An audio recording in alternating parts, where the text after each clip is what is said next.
used to charge each type of battery are different, always check which type of battery you're dealing with before you begin. To charge a conventional battery, place it on a level surface, then remove the filler caps, placing them safely to one side.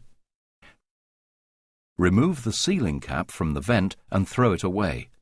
Never replace this after the battery has been filled with electrolyte, as it may cause the battery to rupture. Fill each cell with electrolyte to the fill level indicated on the battery case. Always wear protective eyewear and gloves when working with electrolyte. The electrolyte should have a specific gravity of 1.265 and be between 60 and 86 degrees Fahrenheit. Leave the battery for a minimum of 30 minutes, gently tapping occasionally to remove any bubbles trapped between the plates.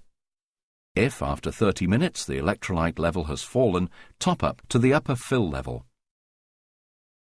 Replace the filler caps loosely and begin to charge the battery at 1/10 its rated capacity for 3 to 5 hours.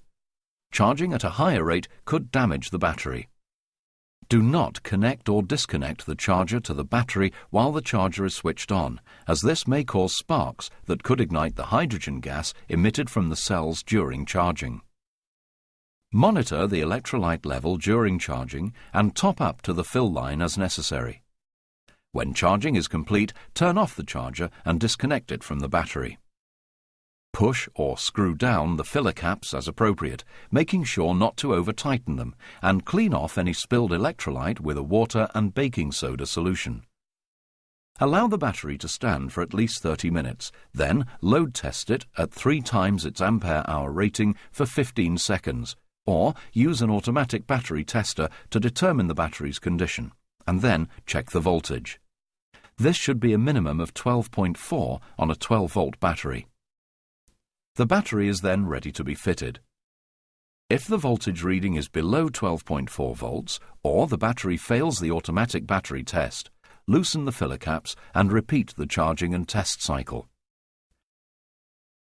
To charge a sealed battery, again place the battery on a level surface and remove the sealing tape covering the filler ports.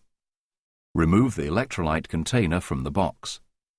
Only use the container that comes with the battery, as it contains the proper type and exact amount of electrolyte for this specific battery. Detach the cap strip from the container and put it to one side. This will be used to seal the battery when charging is complete.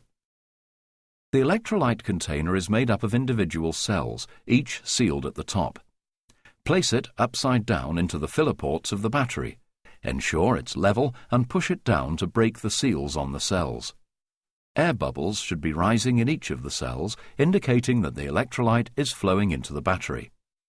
If there are no bubbles, tap the container a few times, being careful not to tilt or squeeze it, as this may cause the cells to fill unevenly.